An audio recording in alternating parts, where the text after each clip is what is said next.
कमठे धरणेन्द्रे च शोचितं कर्म कुर्वते प्रभुस्तुल्यमनोवृत्ति पार्श्वनाथ श्रियेस्तु।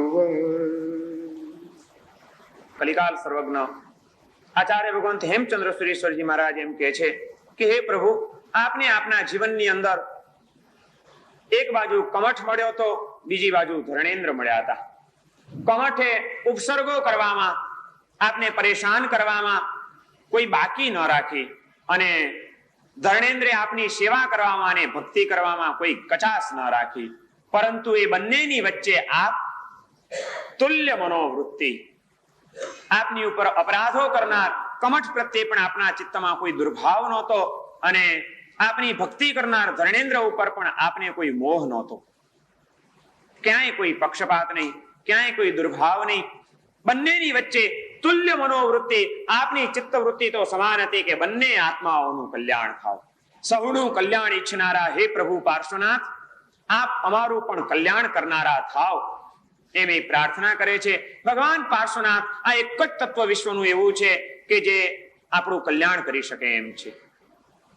जगतनी अंदर कल्याण करनार तत्व जो कोई होय तो ए आ तीर्थंकरो छे अने ए तीर्थंकरोनी स्तुति करता आचार्य भगवंतो આવી માંગણી કરે છે કે આપ અમારું કલ્યાણ કરનારા થાઓ। ભગવાન પાર્શ્વનાથ આપણું કલ્યાણ કરી શકે એમ છે, પરંતુ એ માટે ભગવાન પાર્શ્વનાથ સાથે આપણા હૃદયનો આપણા આંતર જીવનનો કોઈક સંબંધ બંધાવવો જોઈએ અને સંબંધ ત્યાં જ બંધાય જ્યાં પ્રેમ પ્રગટ્યો હોય, ત્યાં પ્રેમ કેળવાવો જોઈએ પરમાત્મા પ્રત્યે। પણ પરમાત્મા પ્રત્યે પ્રેમ ત્યારે જ કેળવાય જ્યારે પરમાત્માનો પરિચય થયો હોય તો। परिचय विना प्रेम थतो नथी, प्रेम विना साचो संबंध बंधातो नथी, साचो संबंध बंधाया विना संसारना संबंधो तूटी शकता नथी। परमात्मानो परिचय थवो बहु जरूरी छे। भगवान पार्श्वनाथनी आराधना करवा ज्यारे आपणे तत्पर बनी चुक्या छीए, 3 दिवसथी अठम तपनी आराधना द्वारा भगवान पार्श्वनाथनो ज्यारे आपणे जप करी रह्या छीए त्यारे ए भगवान पार्श्वनाथ, जे भगवान पार्श्वनाथनो आपणे जप करीए छीए, शंखेश्वर पार्श्वनाथ कोण हता? ए भगवान शंखेश्वर पार्श्वनाथ आपणी वच्चे क्यारथी आव्या? जे शंखेश्वरनी मूर्तिनी आपणे आराधना करीए छीए, मूर्ति कोणे भरावी, क्यारे भरावी, केम भरावी, ए मूर्तिना शुं शुं अचिंत्य प्रभावो छे, आ बधुं ज जाणવું बहु जरूरी छे। अने ए जाणवा माटे आपणे घणा पाछळना भूतकाळमां जवुं पड़शे। हजारों वर्षनी, असंख्य वर्षनी समय मर्यादा ने ओळंगवी पड़शे अने एनी पाछळ जईशुं त्यारे आपणने भगवान शंखेश्वर पार्श्वनाथनो इतिहास प्राप्त थशे। जैन परंपरानी अंदर जेम जे काळ गणना करवामां आवी छे ए आखी जुदी छे। दरेक परंपरामां पोतपोतानी काळ गणना होय छे। जेम के हिंदू समाजनी अंदर सतयुग, पछी द्वापर युग, पछी त्रेतायुग अने पछी कलियुग, आम 4 युगनी कल्पना करवामां आवी छे। एमणे जे काळ गणना करी छे કે ભાઈ પહેલા સતયુગ હતો, પછી દ્વાપર યુગ આવ્યો, પછી ત્રેતા યુગ આવ્યો અને અત્યારે કળિયુગ ચાલી રહ્યો છે।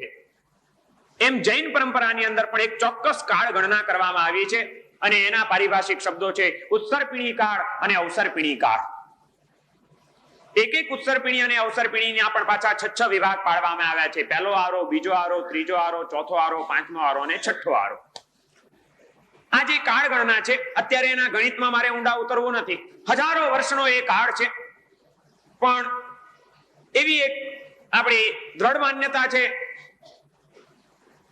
કે દરેક ઉત્તરપીણી કાળમાં અને અવસરપીણી કાળની અંદર 24 તીર્થંકરો થતા હોય છે। 24 તીર્થંકરો, 24 આત્માઓ એવા વિશિષ્ટ અવતરતા હોય છે આ પૃથ્વીની ઉપર એક ઉત્તરપીણી કાળમાં અને અવસરપીણી કાળમાં, જે પોતાના જ કલ્યાણની साधना करीने बेसी नथी जता, समग्र जगतना कल्याणनी कामना करे छे अने ए माटे धर्मतीर्थनी स्थापना करवानो भगीरथ पुरुषार्थ करे छे। आवा 24 तीर्थंकरो दरेक काळमां थया छे, दरेक उत्तरपीणीमां पण थया छे अने अवसरपीणीमां पण थया छे। आ जे उत्तरपीणी अने अवसरपीणी जे काळ चाले छे एमां अत्यारे आपणो जे काळ चाली रह्यो छे ए कयो काळ छे? अवसरपीणी काळ। उत्तरपीणी काळ એટલે જેમાં બધું ચડિયાતું હોય, દિવસે દિવસે લોકોના સુખ, સમૃદ્ધિ, શાંતિ, સલામતી એના મનના ભાવો બધું ચડિયાતા થતા જતા હોય, જે કાળની અંદર એ ઉત્સર્પિણી કાળ, અને જેમાં દિવસે દિવસે પડતી અવસ્થા આવતી હોય, ઘસારો થતો જતો હોય, એનું નામ અવસર્પિણી કાળ. અત્યારે આપણો આ અવસર્પિણી કાળ ચાલી રહ્યો છે. ઉત્સર્પિણી કાળમાં પણ 24 તીર્થંકરો થયા અને અવસર્પિણી કાળમાં પણ. તો અત્યારની જે આપણી અવસર્પિણી કાળ છે એમાં ભગવાન ઋષભદેવ થી માંડીને ભગવાન મહાવીર સ્વામી સુધીના 24 તીર્થંકરો થઈ ગયા. એમાં 23મા તીર્થંકર આ પાર્શ્વનાથ ભગવાન છે. પણ આ જે શંખેશ્વર પાર્શ્વનાથની આપણે આરાધના કરીએ છીએ, એ શંખેશ્વર પાર્શ્વનાથની મૂર્તિ તો આ અવસર્પિણી કાળ કરતા પણ પ્રાચીન છે, ગઈ ઉત્સર્પિણી કાળની છે. ગઈ ઉત્સર્પિણી કાળમાં પણ 24 તીર્થંકરો થયા, અને એમાં 9મા દામોદર સ્વામી નામના એક તીર્થંકર થયા. ગત 24 ની અંદર એ દામોદર સ્વામી જયારે આ પૃથ્વી તલ ઉપર વિચરી રહ્યા હતા અને એક ઠેકાણે એમનું સમાવસણ મંડાયું છે, લોકો એમની દેશના સાંભળી રહ્યા છે. ભગવાન સંસારનું વર્ણન કરે છે, સંસારથી મુક્ત થયેલા આત્માઓની કેવી અવસ્થા હોય છે, એ નિર્વાણ દશાનું વર્ણન કરે છે. ભગવાનની એ દેશના સાંભળનારા અનેક આત્માઓમાંથી એક શ્રાવક હતો આષાઢી નામનો. એ આષાઢી શ્રાવકે જ્યારે ભગવાનની આ દેશના સાંભળીને એના હૃદયમાં એક તમન્ના જાગી ગઈ કે મારો આત્મા ક્યારે આ બંધનોથી મુક્ત થશે, મારું નિર્વાણ ક્યારે થશે, હું મોક્ષ ક્યારે પ્રાપ્ત કરીશ. આ વિચારે એના મનની અંદર એવું એક મંથન જગાડ્યું, એવી વેદના જગાડી, એનાથી રહેવાતું નથી. દેશના પૂર્ણ થયા પછી દોડી જાય છે ભગવાન દામોદર સ્વામીની પાસે અને પ્રભુને વંદન કરીને પ્રશ્ન પૂછે છે કે પ્રભુ, આપે જે વર્ણન કર્યું મોક્ષનું, આપે જે વર્ણન કર્યું એ મુક્ત અવસ્થાનું, એ વર્ણન સાંભળ્યા પછી મારું હૃદય તલ પાપડ થઈ ગયું છે કે મારા આત્માની એવી અવસ્થા મને ક્યારે પ્રાપ્ત થશે. પ્રભુ, આ સંસારના બંધનો એ હવે ખમા એવા નથી. પ્રભુ, મારો મોક્ષ ખરો, અને જો હોય તો પ્રભુ મારો મોક્ષ ક્યારે થશે, આટલું મારી જાણવાની ઈચ્છા છે.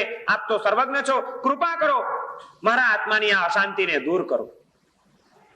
દામોદર સ્વામીની પાસે જયારે આષાઢી શ્રાવકે આ પ્રશ્ન મૂક્યો ત્યારે ભગવાન દામોદર સ્વામી એને જવાબ આપે છે કે ભાગ્યવાન આત્મા, તમે જરાય અશાંતિ ન અનુભવશો, તમારે સંતાપ કરવાની કોઈ જરૂર નથી. તમારો મોક્ષ અવશ્ય થવાનો છે, તમારો મોક્ષ નક્કી છે. એટલું જ નહીં, પણ હવે બહુ નજીકના કાળમાં તમારો મોક્ષ છે. આ અત્યારે ઉત્સર્પિણી કાળ ચાલે છે, પૂરો થશે, અવસર્પિણી કાળ આવશે, અને એ અવસર્પિણી કાળની અંદર જે 24 તીર્થંકરો થશે એમાં 23મા તીર્થંકર પાર્શ્વનાથ નામના તીર્થંકર થશે, અને તમે એ પાર્શ્વનાથના આર્ય ઘોષ નામના ગણધર થવાના છો. ભગવાન પાર્શ્વનાથ પ્રત્યેની અવિહળ ભક્તિથી, એમની આરાધનાથી તમારો મોક્ષ થવાનો છે. 23મા તીર્થંકર પાર્શ્વનાથના ગણધર થઈને એ જ ભાવમાં તમે મોક્ષે જવાના છો. આમ દામોદર સ્વામીએ જયારે આ નિરૂપણ કર્યું ત્યારે આષાઢી શ્રાવક આ સાંભળીને એટલો પ્રસન્ન થાય છે, એટલી એને શાંતિ થઈ જાય છે, એના આત્માને એટલો સંતોષ મળી જાય છે કે તીર્થંકરનો ગણધર થઈશ હું, એ ભગવાનના ચરણોમાં રહીને હું એમની ભક્તિ કરીશ, હું એમની આરાધના કરીશ, એ ભગવાનનો પડતો બોલ ઝીલવાનો લાવો મને મળશે. આહાહાહા, મારું કેટલું સદભાગ્ય. આનંદમાં ને આનંદમાં એ ઘરે જાય છે, પણ આ વિચાર એના મનની અંદર આમ ઘોળાયા કરે છે, હું તીર્થંકરનો ગણધર થવાનો, ભગવાનની ભક્તિ મને મળવાની, મારા આત્મકલ્યાણનું કારણ ભગવાન પાર્શ્વનાથ થવાના. તો જે ભગવાનની આરાધના મને આ સંસારમાંથી તારશે, જે ભગવાનની આરાધના મને નિર્વાણ દશા પમાડશે, એ ભગવાન પાર્શ્વનાથની આરાધના આજથી જ કેમ ન કરી લઉં. એ થશે ત્યારે એમની આરાધના મને તારવાની છે. તો જે મારું તારક તત્વ છે એને તો જેટલું વહેલું પકડી લઉં એટલું મારું હિત છે. આજથી જ એમની મારે આરાધના કરી લેવી જોઈએ. અને ભગવાન દામોદર સ્વામીની પાસે જઈને વળી પૂછે છે, પાર્શ્વનાથ ભગવાનનું સ્વરૂપ પૂછે છે, અને જે સ્વરૂપ એને સાંભળવા મળ્યું, શિલ્પીઓને બોલાવે છે. શિલ્પીઓને બોલાવીને એને વિચાર કર્યો કે આરાધના માટે અત્યારે સાક્ષાત પાર્શ્વનાથ તો મને મળવાના નથી તીર્થંકર રૂપે, મારા માટે આલંબન જો કોઈ હોય આરાધના તો બે જ છે અત્યારના કાળમાં. તો આલંબન ભગવાનની ગેરહાજરીમાં ભગવાનની ભક્તિ માટેના આલંબનો જો કોઈ હોય તો તે બે, એક ભગવાનનું નામ અને બીજું ભગવાનની મૂર્તિ. વિષમ કાલ જીન બિંબ જીનાગમ ભવિયણ કુ આધારા. આ વિષમ કાળમાં ભવિજનને માટે જો કોઈ તરવાનો આધાર હોય તો કોણ? જીન બિંબ, પરમાત્માનું એ બિંબ, પરમાત્માની એ મૂર્તિ, જેમાં સાક્ષાત પરમાત્મા તત્વનું અવતરણ કરવામાં આવે છે, એવા એ મૂર્તિની અંદર પણ અવતરેલા પ્રભુ એ જ આપણા નિસ્તારનું, એ જ આપણા કલ્યાણનું, એ જ આપણા મોક્ષનું અનન્ય કારણ બની શકે એમ છે. દામોદર સ્વામીની વાત સાંભળીને આષાઢી શ્રાવકે આ સંકલ્પ કર્યો કે મારે ભગવાન પાર્શ્વનાથના નામ અને સ્થાપના નિક્ષેપે, બે નિક્ષેપે મારે એની ભક્તિ કરી લેવી જોઈએ. ભગવાન પાર્શ્વનાથની એક સુંદર મૂર્તિનું નિર્માણ કરાવ્યું, સરસ મૂર્તિ બનાવડાવી ભગવાન પાર્શ્વનાથની મૂર્તિનું નિર્માણ કર્યું. રોજ ભાવથી એમની ભક્તિ કરે છે, રોજ એનું પૂજન કરે છે અને પાર્શ્વનાથાય નમઃ, પાર્શ્વનાથાય નમઃ, પાર્શ્વનાથાય નમઃ, પાર્શ્વનાથનો એને જપ શરૂ કરી દીધો.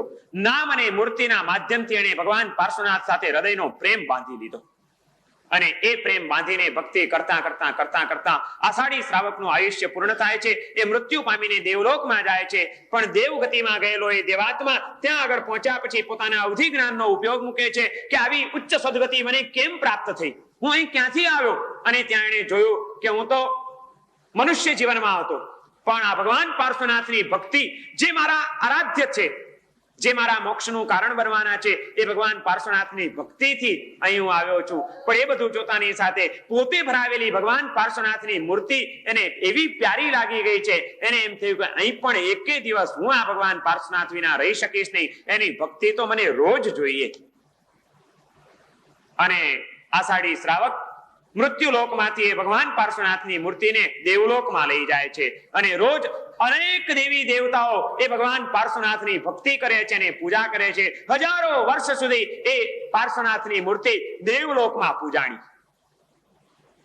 વર્ષો ઉપર વર્ષો વીત્યા, સદીઓ ઉપર સદીઓ, શતાબ્દીઓ ઉપર શતાબ્દીઓ અને સહસ્ત્રાબ્દીઓ પસાર થવા માંડી. હજારો વર્ષનો કાળ વ્યતીત થઈ ગયો. વચ્ચે શું શું થયું હશે, ક્યાં ક્યાં ગઈ હશે? દેવલોકમાંથી એ વળી પાછી કોઈક અવસરે એ મૂર્તિ પાતાળ લોકમાં પણ ગઈ અને પાતાળ લોકમાં ધર્ણેન્દ્ર અને પદ્માવતી એની ભક્તિ કરતા થયા, એની પૂજા કરતા થયા. એમણે પાતાળ લોકની અંદર સુંદર દેવ વિમાન બનાવીને ભગવાન પાર્શ્વનાથની મૂર્તિને સ્થાપિત કરી અને ત્યાં આગળ એની આરાધના ચાલી રહી છે. આ બાજુ કાળ વ્યતીત થઈ રહ્યો છે.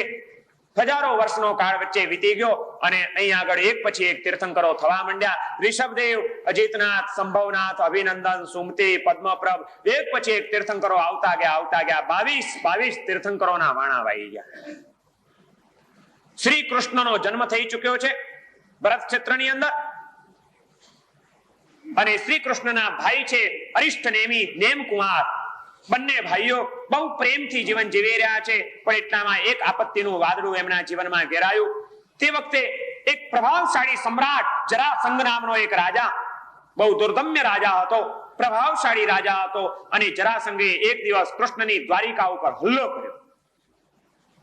જરાસંઘની સાથે યુદ્ધ કરવાનું અનિવાર્ય બની ગયું છે. શ્રી કૃષ્ણે પોતાના સૈન્યને સાબદું કર્યું અને કૃષ્ણ અને જરાસંઘ યુદ્ધના મેદાનમાં ઉતરી પડ્યા. યુદ્ધ કરવાની ભૂમિ નિર્ણિત કરવામાં આવી. વઢિયાર દેશની અંદર સરસ્વતી નદીનો લાંબો કિનારો એ યુદ્ધનું ક્ષેત્ર બની ગયું અને સરસ્વતી નદીના કિનારા ઉપર એક બાજુ કૃષ્ણની છાવણી પડેલી છે, એક બાજુ જરાસંઘની છાવણી પડી છે અને કાપો મારો સિવાય કોઈ વાત નહીં, ખૂનખાર યુદ્ધ ચાલે છે. એ યુદ્ધ કરતા કરતા કરતા કરતા જયારે જરાસંઘની કોઈ કારી વાગતી નથી, ક્યાંય સફળતા મળતી નથી, ત્યારે જરાસંઘે જરા નામની એક વિદ્યા જેને સિદ્ધ હતી એ વિદ્યાનો પ્રયોગ કરે છે કૃષ્ણના સમગ્ર સૈન્યની ઉપર અને એ વિદ્યાનો પ્રભાવ એવો કે જો એ વિદ્યા મૂકી દેવામાં આવે તો એના કારણે શત્રુ સૈન્ય બધું જ મૂર્છિત થઈ જાય, બેભાન થઈ જાય. બેભાન સૈન્ય લડી ના શકે તો વિજય જલ્દી મળી જાય. જરાસંઘે જરા વિદ્યાનો પ્રયોગ કર્યો. કૃષ્ણનું સૈન્ય ધડાધડ કરતો ટપોટપ નીચે પડવા માંડ્યો. મૂર્છિત થઈ થઈને એક એક પછડાટ ખાય છે. કૃષ્ણ આ જોઈને સ્તબ્ધ થઈ જાય છે અને એમ થાય છે કે હવે થશે શું, મૂંઝાઈ ગયા છે. ત્યાં તરત જ એમના ભાઈ નેમકુમાર અરિષ્ટ નેમી એની પાસે આવે છે કે ભાઈ મૂંઝાઓ નહીં, અત્યારે આ મૂંઝાવાનો અવસર નથી, હવે આપણે કંઈ જ નહીં કરી શકીએ. આમાં જ્યાં આપણું સૈન્ય જ નિશ્ચેષ્ટ થઈ ગયું છે ત્યાં આપણે શું કરી શકીશું? પણ હવે એક જ ઉપાય છે, એક કામ કરો. તીર્થંકરનો આત્મા હતો, જન્મથી 3 જ્ઞાન સાથે જન્મેલો છે. અવધિ જ્ઞાનના ઉપયોગ દ્વારા એને જાણી લીધું છે કે ભગવાન પાર્શ્વનાથની મૂર્તિ પદ્માવતી પાસે પાતાળ લોકમાં પડેલી છે અને એવી પ્રભાવશાળી મૂર્તિ છે કે શું કામ ન થાય. એ મૂર્તિના પ્રભાવથી પ્રગટ પ્રભાવી, વિઘ્ન વિનાશક, મનોકામના પૂરક એ ભગવાન પાર્શ્વનાથની આરાધના એ જ હવે એક જ તરણો પાય છે. નેમકુમાર એ અરિષ્ટ નેમી કૃષ્ણને કહે છે કે તમે એક કામ કરો, અઠ્ઠમ તપની આરાધના કરો. અઠ્ઠમ તપની આરાધના કરીને પદ્માવતીને પ્રસન્ન કરો. તમારામાં એ સત્વ છે, તમે સાધના કરશો, તમે પોકાર કરશો, તમારી અઠ્ઠમ તપની આરાધનાથી પદ્માવતી તમારી ઉપર ત્રીજે દિવસે પ્રસન્ન થશે. પ્રસન્ન થઈને તમને દર્શન દેશે અને જ્યારે તમને કે મને કેમ યાદ કરી, મારું શું કામ પડ્યું, ત્યારે તમે પદ્માવતીની પાસેથી પાર્શ્વનાથની મૂર્તિ માંગી લેજો. એની પાસે પાતાળ લોકમાં ભગવાન પાર્શ્વનાથની મૂર્તિ છે, બહુ પ્રભાવશાળી છે. એ મૂર્તિ માંગી લેજો અને એ મૂર્તિ જો મળી જાય, એનો જો અભિષેક થાય અને એ સ્નાન જળ જો આ સૈન્યની ઉપર છાંટવામાં આવે તો આપણું મૂર્છિત થયેલું સગળું સૈન્ય કાચી સેકન્ડમાં બેઠું થઈ જશે. એ મૂર્તિને અડેલા પાણીમાં પણ એટલી બધી શક્તિ આવી જાય એવી પ્રભાવશાળી ને ચાર્જ થયેલી એ મૂર્તિ છે. પાણી પણ ચાર્જ થઈ જશે અને એ 3 દિવસ તમે અઠ્ઠમ કરો ત્યાં સુધી આ યુદ્ધનો મોરચો હું સંભાળી લઈશ. તમે નિશ્ચિંત રહો, આપણા સૈન્યને કંઈ જ નહીં કરી શકે. હું લડતો રહીશ, એવી રીતે લડીશ, કોઈ જીવની હત્યા થાય નહીં અને આપણા સૈન્યની સુરક્ષા થાય એવું સંરક્ષણાત્મક યુદ્ધ હું સંભાળી રહીશ. તમે અઠ્ઠમમાં બેસી જાઓ. અને ઇતિહાસ એમ કે છે ભગવાન શંખેશ્વર પાર્શ્વનાથનો કે પહેલવેલી એમની આરાધના કરવા માટે અને એમને પામવા માટે શ્રી કૃષ્ણે અઠ્ઠમ તપની આરાધના કરી. આ હજારો વર્ષથી આ અઠ્ઠમ તપની આરાધનાની પરિપાટી ત્યારથી શરૂ થઈ. તમે કોઈ અઠ્ઠમ એમને એમ નથી કર્યા. શ્રી કૃષ્ણ બેસી ગયા છે અઠ્ઠમ તપની આરાધના કરીને. અઠ્ઠમ જેવો મહાન તપ હોય અને એની સાથે પરમાત્માના સ્મરણનો જપ હોય તો કયું એવું તત્વ છે આ વિશ્વની અંદર કે જે આપણને પ્રાપ્ત ન થાય. એક દિવસ વીતે છે કૃષ્ણનો, એક દિવસ વીત્યો, બીજો દિવસ વીત્યો અને ત્રીજા દિવસની સાધના ચાલી રહી છે. ત્રીજા દિવસની રાત પડી. હવે શરીર પણ 3 ઉપવાસ થાય એટલે શરીર પવિત્ર થઈ જાય, અંદરના કચરા બધા બળી જાય. તપનો આ એક નિયમ છે. પહેલે દિવસે હજી ઘણી બધી અશુદ્ધિઓ હોય, બીજે દિવસે થોડોક કચરો ઓછો થાય ને જ્યાં 3 ઉપવાસ થઈ જાય એટલે પછી શરીર દેવાધિષ્ઠિત થઈ જાય. એમાં દેવતાઓ આવીને વાસ કરે. પછી કોઈ અખૂટ શક્તિ આવે. હજી આજે કદાચ ઢીલાસ લાગશે પણ મન મક્કમ કરીને જો કાલે ઉપવાસ લઈ લો કે ભાઈ આજથી માસકમણ શરૂ થાય છે. હવે જેને માસકમણ કરવા હોય બરોબર, આજથી 1 મહિના પછી પહેલી સંવત્સરી આવશે, જેમને પહેલા પર્યુષણ કરવાના હશે એ બધાને હવે બરોબર 1 મહિનાની વાર છે. માસકમણ કરવા હોય એને આજથી કરવા પડે. 3 દિવસ પછી શરીર દેવાધિષ્ઠિત થઈ જાય. ત્રીજે દિવસે રાત્રે દેવાત્માઓ પણ ત્યાં આગળ પ્રગટ થયા વિના રહે નહીં. અઠ્ઠમનો તપ ચાલી રહ્યો છે શ્રી કૃષ્ણનો અને રાત્રે પદ્માવતી આવી. દર્શન દીધા પદ્માવતીએ. શું છે, કેમ યાદ કરો છો, શા માટે બેઠા છો?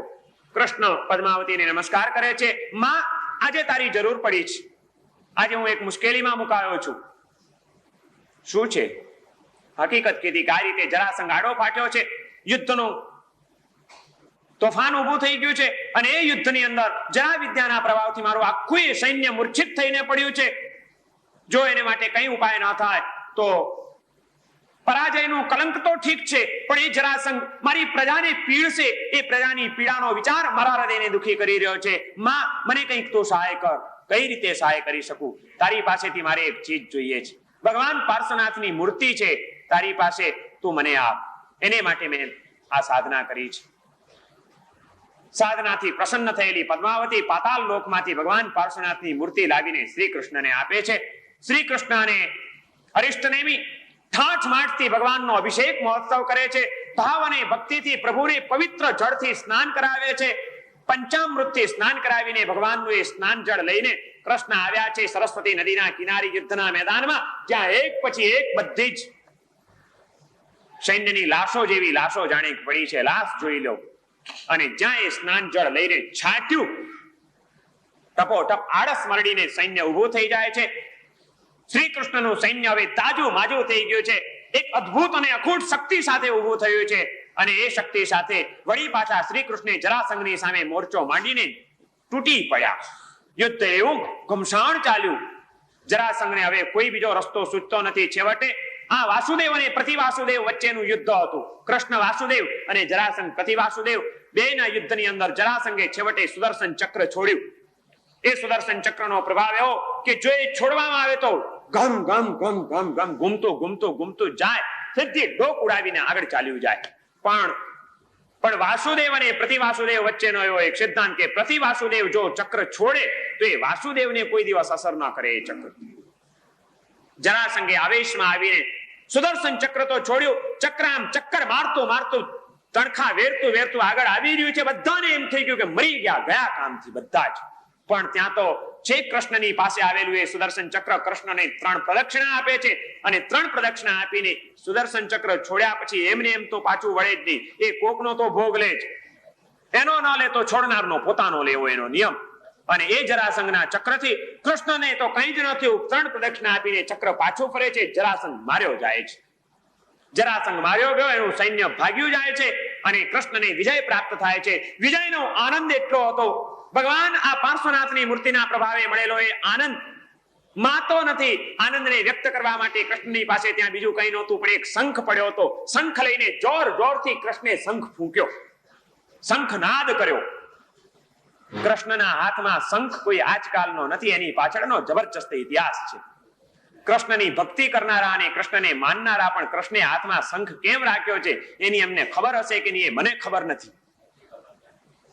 જોરથી જ્યાં શંખનાદ કર્યો, વિજય પ્રાપ્ત થઈ ગયો છે. હવે આ વિજયના ઉલ્લાસમાં જે યુદ્ધની ભૂમિ ઉપર આ વિજય મળ્યો, જે યુદ્ધની ભૂમિ ઉપર ભગવાન પાર્શ્વનાથ મળ્યા, એ ભૂમિ પણ એક યાદગાર બની જવી જોઈએ. એટલા માટે શ્રી કૃષ્ણે ત્યાં આગળ એક નગર વસાવ્યું અને એ નગરનું નામ પાડ્યું શંખપુર.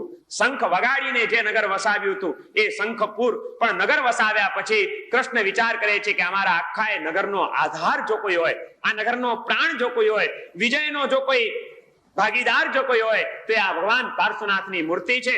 માટે અમારા નગરનો સાચો રાજા તો એ છે, ઈશ્વર છે. અને એટલા માટે નગર વસાવ્યું. ત્યાં આગળ એક મંદિર પણ બંધાવ્યું અને એ મંદિરની અંદર પદ્માવતી પાસેથી પ્રાપ્ત કરેલી એ પાર્શ્વનાથની મૂર્તિની પ્રતિષ્ઠા કરી. એ મૂર્તિ પધરાવી. ગામ શંખપુર, શંખપુર એ ગામનું નામ પાડ્યું અને શંખપુરનો રાજા જે એ શંખેશ્વર, શંખનો રાજા. એટલે ત્યારથી આ પાર્શ્વનાથની મૂર્તિનું નામ પડ્યું. કયા પાર્શ્વનાથ? તો કે શંખેશ્વર પાર્શ્વનાથ. શંખ વગાડીને વસાવેલા નગરનો ઈશ્વર એવો આ પાર્શ્વનાથ. અને એ રીતે આ શંખેશ્વર પાર્શ્વનાથનું તીર્થ આપણી વચ્ચે અસ્તિત્વમાં આવ્યું શ્રી કૃષ્ણના વખતમાં. પણ કાળ તો કાળનું કામ કરે જ જાય છે. કાળનો એ અખંડ પ્રવાહ ચાલ્યો જ જાય છે. વળી પાછી શતાબ્દીઓ પસાર થવા માંડી. કંઈક ઝંઝાવાતો આવ્યા, કંઈક તોફાનો આવ્યા. જ્યાં સ્થળ હતું ત્યાં આગળ જળ થઈ ગયું અને જ્યાં જળ હતું ત્યાં આગળ સ્થળ થઈ ગયું. કેટલા ધરતીકંપો થયા હશે, કેવા વાવાઝોડાઓ ફૂંકાયા હશે, ક્યારેક દરિયાઓએ પણ પોતાની માજા મૂકી હશે. અને એ બધી ઉલટા સુલટીની અંદર વચ્ચે હજારો વર્ષ પાછા નીકળી ગયા. ક્યાંય કોઈ શંખેશ્વરનો ઇતિહાસ પ્રાપ્ત થતો નથી. વર્તમાનમાં જે શંખેશ્વર પાર્શ્વનાથનો ઇતિહાસ આપણને મળે છે, શંખેશ્વર તીર્થનો, એ વિક્રમની 11મી અને 12મી શતાબ્દીનો ઇતિહાસ મળે છે, વહેલામાં વહેલો. જ્યારે વિક્રમની 11મી શતાબ્દી ચાલી રહી હતી અહીંયા આગળ, તે વખતે પહેલવેલો ઇતિહાસ પ્રાપ્ત થાય છે. આ પૃથ્વીની ઉપર એક અત્યંત મહાન પ્રભાવશાળી આચાર્ય મહારાજ થયા કે જે આચાર્ય મહારાજ બહુ જ પ્રભાવશાળી હતા. વિક્રમની 11મી શતાબ્દી એટલે કે 1150 થી માંડીને 1199 સુધીના વર્ષો એ સોલંકી યુગ કહેવાયો આપણે ત્યાં ઇતિહાસની અંદર. સોલંકીઓનું રાજ હતું તે વખતે અને પાટણમાં એમની રાજગાદી હતી. સિદ્ધરાજ જયસિંહ અહીંયા આગળ રાજ્ય કરતા હતા. એ સિદ્ધરાજ જયસિંહનું રાજ્ય ચાલે છે અને સિદ્ધરાજ જયસિંહના મુખ્ય મંત્રી એના દંડનાયક હતા સજ્જન મંત્રી કરીને એક મંત્રી હતા. એ સજ્જન મંત્રી વિતરાગ ધર્મના ઉપાસક હતા, જૈન ધર્મના અનુયાયી હતા, તીર્થંકરો પ્રત્યે અનન્ય ભક્તિ ધરાવનારા હતા. સજ્જન મંત્રીએ એકવાર ગિરનાર તીર્થની યાત્રા કરવા ગયા છે. ગિરનારનો સંઘ કાઢ્યો અને સંઘ કાઢીને જ્યારે પાછા ફરી રહ્યા છે ત્યારે રસ્તામાં પાછા વળતા શંખેશ્વર આવ્યા અને ત્યાં આગળ એ જૂનું કોઈ ખંડિયેર જેવું પુરાણું થયેલું મંદિર પડ્યું હતું. અને પહેલવેલો 1155ની સાલમાં આ સજ્જન મંત્રીએ ત્યાં આગળ એક જીર્ણોદ્ધાર કરાવ્યો અને આ મૂર્તિને ત્યાં આગળ સ્થાપિત કરી. અને એ રીતે પહેલો જીર્ણોદ્ધાર વર્તમાન કાળમાં મળતા ઇતિહાસ પ્રમાણેનો સજ્જન મંત્રીનો 1155ની સાલમાં થયો. વળી પાછા વર્ષો વીતવા માંડ્યા. લોકો ભગવાન શંખેશ્વર પાર્શ્વનાથની ભક્તિ કરવા માંડ્યા અને એમ કરતા વળી 101 વર્ષ નીકળી ગયા. એટલે જીર્ણોદ્ધાર તો તમારું આ દેરાસર કેટલા વર્ષ જૂનું? 35 વર્ષમાં તમારે જીર્ણોદ્ધાર કરવો પડ્યો. કરાવો જ છો ને, ચાલુ જ છે ને, સુધારા વધારા રોપ કામ. પણ તમને આમ ગમ્યું નહીં એટલે સરસ બનાવીએ. આ શંખેશ્વર તીર્થનો જીર્ણોદ્ધાર તો કરાવ્યો તો સજ્જન મંત્રીએ, પણ 12મી શતાબ્દી જ્યારે ચાલતી હતી ત્યારે વળી પાછા એક બીજા આચાર્ય મહારાજ થયા, વર્ધમાન સુરી મહારાજ, અને એમના બે ભક્તો હતા, વસ્તુપાળ અને તેજપાળ, જે ગુજરાતના મહામંત્રી હતા. એ વસ્તુપાળ અને તેજપાળ વર્ધમાન સુરી મહારાજના ભક્ત છે. એમની પ્રેરણા એમણે ઝીલી છે અને એમની પ્રેરણાથી શંખેશ્વર તીર્થનો બીજો જીર્ણોદ્ધાર આ વસ્તુપાળ અને તેજપાળે 1286 ની સાલમાં કરાવ્યો. અને પહેલું એમણે 52 જિનાલય બનાવ્યું. પહેલા નાનકડું દેરાસર હતું. વસ્તુપાળ તેજપાળની ભાવના જાગી કે ભગવાન એકલા ના જોઈએ, એની સાથે મોટો પરિવાર જોઈએ, અને 52 જિનાલય તીર્થનું મંદિરનું એમણે નિર્માણ કરાવ્યું, અઢળક સંપત્તિનો વ્યય કરીને. અને ત્યારથી આ શંખેશ્વર નું તીર્થ 52 જિનાલયનું મંદિર અસ્તિત્વમાં આવ્યું વિક્રમની 13મી શતાબ્દીમાં 1286 ની સાલમાં. એ વળી પાછો સમય વીત્યા કરે છે, ઝંઝાવાતો આવ્યા કરે છે. 14મી શતાબ્દી, વિક્રમની 14મી શતાબ્દી જ્યારે ચાલતી હતી ત્યારે એનો ત્રીજો જીર્ણોદ્ધાર થયો. 14મી સદીના ઉત્તરાર્ધ કાળમાં મુસલમાનોનું સામ્રાજ્ય હતું. મુસ્લિમ રાજાઓએ ઠેક ઠેકાણે કતલો શરૂ કરી દીધી હતી. ગુજરાતમાં પણ એ લોકો આવ્યા અને સોમનાથ મંદિરનું શિખર ઉડાડ્યું, સોમનાથનો નાશ કર્યો. અનેક ઠેક ઠેકાણે ગામે ગામ જૈન મંદિરો, હિન્દુ મંદિરોનો નાશ કરતા ચાલ્યા છે. અને તે વખતે પ્રભાવ એટલો બધો હતો કે મુસ્લિમ રાજ્યની સામે કોઈ કંઈ કરી શકે એમ નહોતું. અને જ્યાં ઠેક ઠેકાણે મંદિરો તૂટવા માંડ્યા ત્યારે તે વખતનો વિચક્ષણ એવો આપણો જૈન સંઘ એને વિચાર કર્યો કે આ શંખેશ્વર પાર્શ્વનાથની આટલી પ્રાચીન અને પ્રભાવશાળી મૂર્તિ જો મુસલમાનોની નજરમાં ચડી ગઈ તો આ મૂર્તિનું ડોકું ઉડાડી દેશે, આ લોકો ખંડિત કરી નાખશે. મૂર્તિ ગમે તેમ કરીને સચવાઈ જવી જોઈએ. સોમનાથ તરફથી જ્યાં આગળ વધી રહ્યો છે મુસલમાનોનો હલ્લો, એટલે તરત જ ડાયા શ્રાવકોએ ભગવાનની મૂર્તિનું ઉત્થાપન કરી એક ગુપ્ત જગ્યાએ ખાડો ખોદી અને જંગલની અંદર એ મૂર્તિને જમીનમાં ડાકી દીધી. મંદિર તૂટી જાય તો વાંધો નહીં, નવું બંધાશે, પણ મૂર્તિ ક્યાંથી લાવશું? આવી પ્રભાવશાળી મૂર્તિ નવી ક્યાંથી લાવશું? અને એ રીતે ભગવાન પાછા થોડોક ટાઈમને માટે ભૂગર્ભમાં જતા રહ્યા. કાળનું કામ કરે છે. જરાક મુસ્લિમોનું તોફાન ઓછું થયું, એ આપત્તિના વાદળા થોડાક વિખરાયા અને આ બાજુ વળી પાછા એના જીર્ણોદ્ધારનો સમય આવ્યો. વિક્રમની એ 14મી શતાબ્દીની અંદર શંખેશ્વરની બાજુમાં જંજુપુર નામનું નગર, જેને અત્યારે ઝીંઝુવાડા કહે છે, આજે પણ છે એ ગામ ઝીંઝુવાડા, બહુ ઐતિહાસિક ગામ છે. એ જંજુપુરની અંદર ત્યાંનો એક રાજા હતો, એનું નામ હતું દુર્જન શલ્ય. દુર્જન શલ્ય નામના એ રાજા, આ બધાના ઐતિહાસિક પુરાવાઓ આજે મળે છે. વિક્રમની 11મી સદી પછીના શંખેશ્વર તીર્થના ક્યારે કોણે કેવી રીતે જીર્ણોદ્ધારો કરાવ્યા, આ કોઈ કપોળ કલ્પિત વાતો નથી. બધાના શિલાલેખો, તામ્રપત્રો અને ઐતિહાસિક પુરાવાઓ, અવશેષો આજે પણ મળે છે. અને એમાંના લગભગ 25 અવશેષો, આવા પ્રાચીન શિલાલેખો વગેરેના આજે પણ શંખેશ્વર તીર્થમાં મોજૂદ છે. એને સુરક્ષિત રાખવામાં આવ્યા છે. કોઈ જિજ્ઞાસુ જોવા માંગે તો અધિકારીઓ યોગ્ય વ્યક્તિને આજે પણ બતાડે છે. દુર્જન શલ્ય રાજા, એના શરીરની અંદર કોઢ રોગ ઉત્પન્ન થયો. ભયંકર કોઢ વ્યાપી ગયો છે. રાજા જેવો રાજા અને કોઢિયો એ કેવું લાગે? એટલે પોતાનો કોઢ રોગ દૂર કરવા માટે ઘણા બધા પ્રયત્નો કરે છે, ઘણા ઔષધો કરે છે, ઘણા ઉપચારો કરે છે, પણ કોઈ રીતે કોઢ રોગ મટતો નથી. ત્યારે રાજા ચિંતામાં પડી ગયો છે. જંજુપુર નગરની બહાર એક સૂર્ય મંદિર હતું.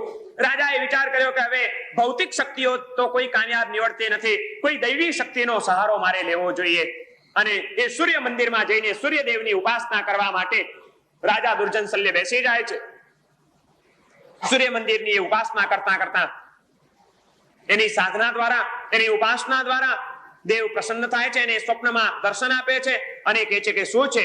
ત્યારે રાજા દુર્જન શલ્યે વાત કરી કે હેરાન થઈ ગયો છું, મારો કોઢ રોગ મટતો નથી, તમારા શરણે આવ્યો છું, તમે મટાડો. ત્યારે સ્વપ્નમાં એને સૂચન મળે છે. દુર્જન શલ્ય રાજાને સૂર્યદેવ એને ત્યાં આગળ સ્વપ્નમાં સૂચન આપે છે કે તારો રોગ દૂર કરવાની શક્તિ મારામાં પણ નથી, પણ એક તત્વ છે જે તારો રોગ દૂર કરી શકે એમ છે. જો અહીંથી પાસે જે શંખપુર નામનું નગર છે, એ નગરની બાજુમાં નજીકમાં એક જગ્યા બતાડી સ્વપ્નમાં, ત્યાં આગળ જમીનમાં એક દાટેલી મૂર્તિ છે પાર્શ્વનાથની. એ મૂર્તિની જો તું આરાધના કરે, એ મૂર્તિની જો ભક્તિ કરે તો એ પ્રભાવશાળી મૂર્તિ તારો કોઢ રોગ જરૂર દૂર કરી દેશે. અને રાજા દુર્જન શલ્ય મુસ્લિમ રાજાઓના આક્રમણ વખતે ભંડારાઈ ગયેલી એ મૂર્તિ એને બહાર કઢાવે છે. બહાર કઢાવી પણ હવે બેસાડવી ક્યાં? મંદિર તો મુસ્લિમો તોડીને ગયા છે. જંજુપુરના એ રાજા દુર્જન સલ્લે પહેલા તો એની ભક્તિ કરી, રોજ એની પૂજા કરે છે, એનું સ્નાન જળ શરીર ઉપર લગાડે છે, અને થોડાક દિવસોમાં તો રાજાનો કોઢ રોગ, આ અદ્ભુત ચમત્કારો, આ અદ્ભુત પ્રભાવો જોઈને પ્રભાવિત થયેલો રાજા, એને એમ થઈ ગયું કે જે પ્રભુથી મને આ લાભ થયો છે, મારા પ્રભુને આવા એક ખંડિયેરની અંદર બેસાડી રાખવું એ કઈ સારું લાગે? હું રાજા છું. અને 14મી શતાબ્દીની અંદર રાજા દુર્જન સલ્લે શંખેશ્વરનો વળી પાછો જીર્ણોદ્ધાર કરાવ્યો, સુંદર મંદિર બંધાવ્યું, અને ત્યાં આગળ ભગવાનની મૂર્તિ બિરાજમાન થઈ. એક પછી એક જીર્ણોદ્ધારો ચાલ્યા કરે છે. એમ કરતા કરતા વળી પાછો કાળ વ્યતીત થયો. સદીએ સદીએ જીર્ણોદ્ધારો થયા છે. 100 વર્ષ 200 વર્ષ વીતી જાય એટલે મંદિરને અસરો તો પહોંચે જ. તે વખતે એના જીર્ણોદ્ધારો થવા જ જોઈએ. મંદિરના જો જીર્ણોદ્ધાર ન થાય તો એ કેમ ચાલે? જે હજારો આત્માઓને અવલંબન આપે એવું તત્વ છે, જ્યાં આગળ અનેક આત્માઓ આવીને પોતાની ધર્મ ભાવના અને પરમાત્મા ભક્તિને પુષ્ટ કરી શકવાના છે, અને એના દ્વારા જીવનનો ઉત્તમ વિકાસ સાધવાના છે. એ બધાનો આધાર જો કોઈ હોય તો તે ભગવાનની મૂર્તિ છે. અને એ ભગવાનની મૂર્તિ ગમે ત્યાં બેસાડાતી નથી. એનો આધાર, એને માટેનું સર્વશ્રેષ્ઠ સ્થાન જો કોઈ હોય તો તે પરમાત્માનું મંદિર છે. અને એટલા જ માટે અમારી એ સંસ્કૃતિ મંદિરોની સંસ્કૃતિ હતી.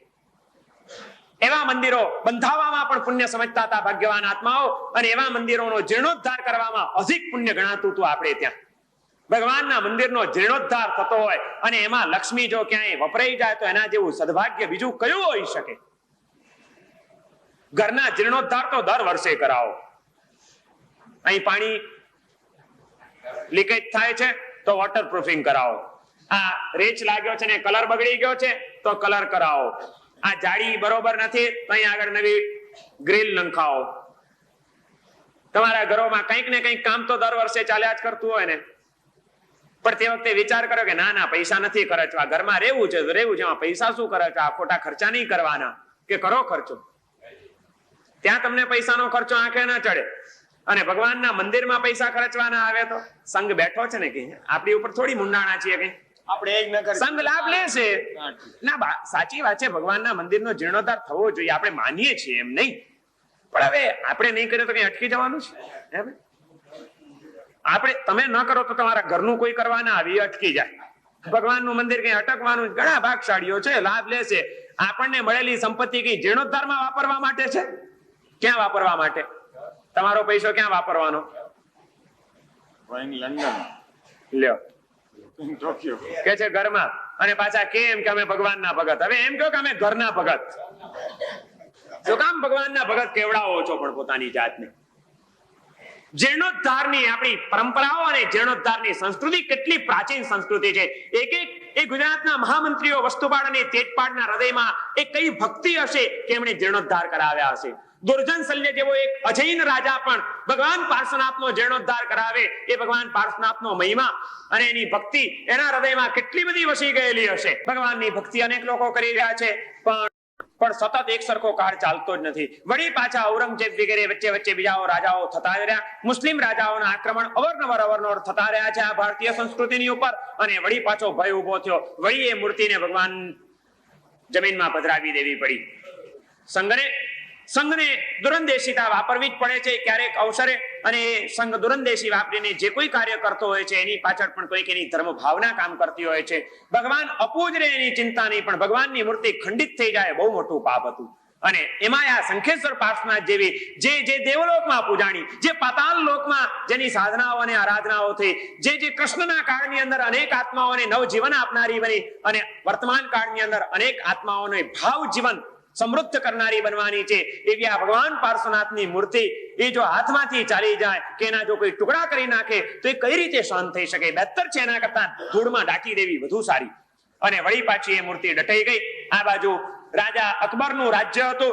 હીરસુરી મહારાજથી પ્રભાવિત થયેલો બાદશાહ અકબર, હીરસુરી મહારાજનો સ્વર્ગવાસ થયો. પછી એમની પાટે સેનસુરી મહારાજ આવ્યા, અને એ સેનસુરી મહારાજના કાળની અંદર એક ઘટના બની.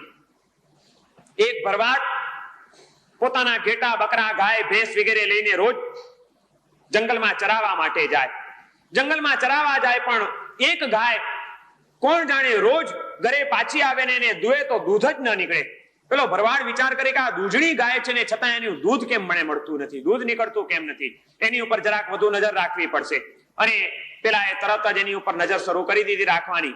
નજર રાખવાની શરૂ કરી. 1 દાડો, 2 દાડા, 3 દાડા ત્યાં એને ખ્યાલ આવી ગયો કે ચોક્કસ એક જ જગ્યાએ જયારે હું ચરાવવા લઈ જાઉં છું, એક જ રસ્તે, એક જ જંગલમાં, ત્યારે અમુક જગ્યાએ જયારે એ ગાય ત્યાં ઊભી રહી જાય છે અને જ્યાં ત્યાં ઊભી રહે એટલે તરત જ એના સ્તનમાંથી બધું દૂધ ત્યાં આગળ જરી જાય છે સહજ એની મેળે. એને એમ થઈ ગયું કે ચોક્કસ કંઈક રહસ્ય છે આનું, આ જમીનમાં કંઈક હોવું જોઈએ. અને તરત જ એને જમીન ખોદાવી ત્યાં આગળ ભગવાન પાર્શ્વનાથ હવે પ્રગટ થવા માંગતા હતા. ભગવાન પાર્શ્વનાથની મૂર્તિ નીકળી. બરવાડને બિચારાને એની મૂલ્ય કેટલું હોય, આ તો કોઈ વાણિયાઓના ભગવાન છે. લોકોને ખબર આપી, શ્રાવકોએ સેનસુરી મહારાજને સમાચાર આપ્યા કે સાહેબ ભગવાનની મૂર્તિ નીકળી છે. અને સેનસુરી મહારાજે એ શ્રાવકોને એ વખતના એ સંઘને પ્રેરણા કરી, એનો મહિમા સમજાવ્યો, એના મળતા ઉલ્લેખો અને શિલાલેખો બતાડ્યા કે આવું આવું બન્યું છે, માટે આ એ જ મૂર્તિ હોવી જોઈએ. અને સંઘને પ્રેરણા કરીને ત્યાં આગળ સકળ સંઘ દ્વારા, હવે કોઈ એક વ્યક્તિ નથી કરાવતી, 17મી શતાબ્દીની અંદર સકળ સંઘે ભેગા થઈને શંખેશ્વર પાર્શ્વનાથનો પાછો જીર્ણોદ્ધાર કરાવ્યો અને 52 જિનાલય દેરાસર બનાવી અને એની અંદર ભગવાનની પાછી પ્રતિષ્ઠા કરી. આમ જીર્ણોદ્ધારો થતા આવ્યા છે, 52 જિનાલય મંદિરોના નિર્માણ થયા છે અને એ રીતે આ ભગવાન શંખેશ્વર પાર્શ્વનાથ આપણને આરાધવા માટે મળ્યા છે. એ જ 17મી શતાબ્દીની અંદર ઉદયરત્નજી મહારાજ નામના એક ઉપાધ્યાયજી થઈ ગયા, જે ભગવાનના પરમ ભક્ત હતા. ખેડાની અંદર ચાતુર્માસ, અમદાવાદ અને ખંભાત બેની વચ્ચે ખેડા નામનું એક ગામ છે, જિલ્લો છે ખેડા જિલ્લો. એ ખેડામાં ઉદયરત્નજી મહારાજ ચાતુર્માસ હતા. ચાતુર્માસ આનંદથી પૂર્ણ થયું છે. ચાતુર્માસ પછી ઉદયરત્નજી મહારાજની નિશ્રામાં શંખેશ્વરનો સંઘ નીકળવાનો નક્કી થયો. કોઈ ભાગ્યશાળી સંઘ કાઢીને સૌને યાત્રા કરાવવા માંગે છે અને યાત્રા માટે સકળ સંઘ સાથે ઉદયરત્નજી મહારાજ જાય છે. જેમ જેમ શંખેશ્વરની નજીક ચાલ્યા જાય છે, નજીક પહોંચતા જાય છે, હૃદયમાં ભાવ વધતા જાય છે. ભગવાન પાર્શ્વનાથ ગઈ 24માં ભરાવેલી એ મૂર્તિ, આષાઢી શ્રાવકની ભરાવેલી અને દામોદર સ્વામીની પ્રેરણાથી જેનું નિર્માણ થયું છે, એ ભગવાન પાર્શ્વનાથના દર્શન થશે. આનંદ કોઈ માતો નથી. અને એમ કરતા બરોબર હવે છેલ્લો દિવસ આવી ગયો. આજે શંખેશ્વર ગામની અંદર સંઘે પ્રવેશ કર્યો, પણ તે વખતે એક મુસીબત ઉભી થઈ ગઈ હતી. આ વચ્ચેની અંધાધૂંધીની અંદર શંખેશ્વર ગામનો કબજો ત્યાંના ઠાકોરે લઈ લીધો હતો. મુજપુરનો ઠાકોર હમીરસિંહ, એ હમીરસિંહે શંખેશ્વરના ઉપર પણ પોતાનો કબજો સ્થાપિત કર્યો હતો અને એણે જોયું કે આ જૈનોની ભક્તિ આની પ્રત્યે બહુ છે અને માટે આમાંથી આપણને ઘણો લાભ થશે. એટલે એને દર્શનાર્થીઓ ઉપર ટેક્સ નાખ્યો હતો 1 સોના મોહરનો.